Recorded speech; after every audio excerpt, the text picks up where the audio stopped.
of God. Okwagala kwa Katonda. Hallelujah. Abooluganda, okwagala kwa Katonda kiki Mukama kyaba kwagaza?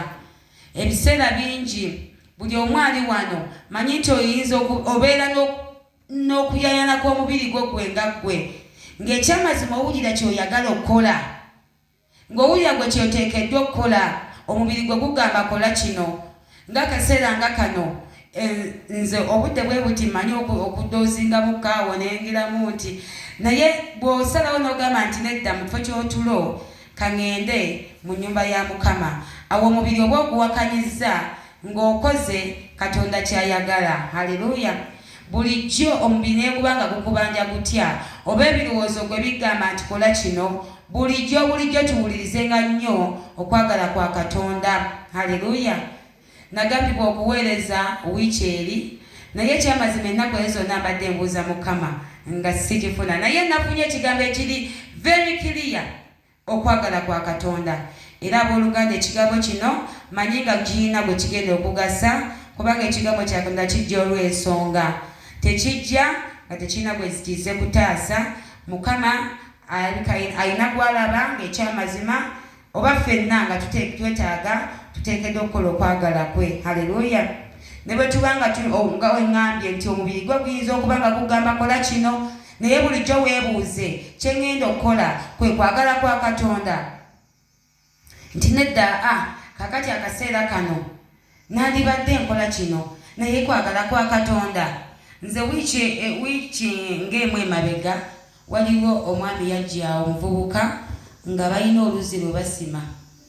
Yagulawo obuntu butonotono nambuza semiti wammeka ne mugamba. Nangamba n'okuwe tunakwagaganya obulungi ngenda kuleetera omugagga ko nze nja mwaniriza. Nali ndi awo wiiki eno lowoozi ti Mande kyeka Mande ng'amuleese omugagga ng'agula semiti ensawo 13 ne waterproof obuntu 10. Omuvubuka yakomawo olweggulo n'angamba ku nsawo 13 ezo ensawo 5 zange ko nze zitya ensawo 5 zange ngenda kukozesako ensawo 8. Nemugamba ogenda kuzitwala nti nagamba ati nedda ozisigaze wano nze gwe onomanya z'onompaamu. Nga ne bwe mba ngambye wamu emitwalo 2 mu buli nsawo ajja kukkiriza. Ne waterproof ntwalako obutaano bwange gwe onomanya z'onompaamu. Nemugamba munange nze sikikola sikijja kukulimba.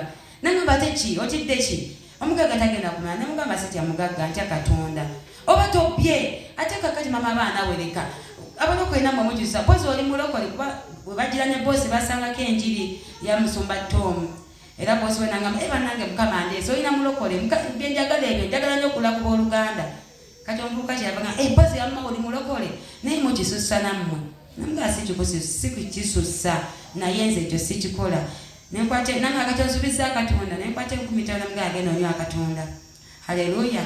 Nateeberezaamu ekyamazima sementi osobola omugula emitwalo 2 n'omutunda sente n'okubisana amagoba n'ogakubisamu emirundi n'emirundi, naye nga kwe kwagala kwa Katonda ky'oba okoze Mukama baakisanyukira.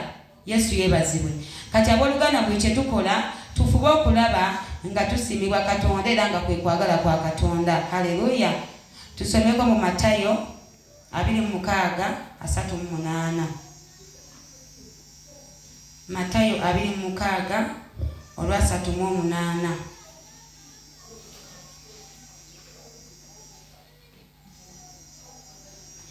Bayibuli etugambye nti awo n'abagamba nti omwoyo gwange guliko ennaku nnyingi zigenda kunzita, mubeere wano mutunule nange.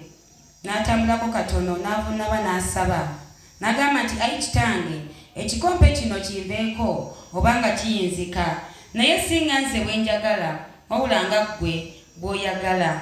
Haleluya. Mukama waffe Yesu ekyamazima yali atuuse mu kaseera ak'obulumi ak'okubeera nga asobolera ddala okukola withdraw n'akivaamu. Haleluya. Naye yasaba n'agamba nti ekikompe kino kinveeko bwe kiba nga kiyinzika. Haleluya. Singa nze bwe njagala wabula nga ggwe bw'oyagala. Kati abooluganda naffe buli kye tukola tubeere nga tusaba nnyo okwagala kwa Katonda.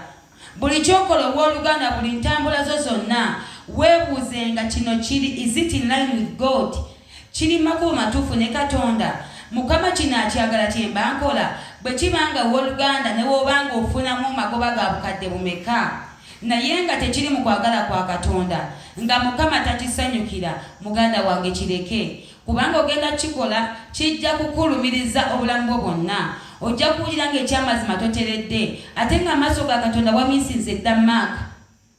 Gwa magoba ogafunye oba ddiga ogikutudde oba kiki, naye ng'amaaso ga Katonda yakulabye dda ng'oli mwonoonyi, yakulabye dda nga tokoze kwagala kwe. Kati ne Mukama waffe Yesu yali asaba n'agamba nti Kitange ekikompe kino kinveeko bwe kiba nga kiyinzika. Haleluya! Ekyamazima kyali bulumi nnyo nga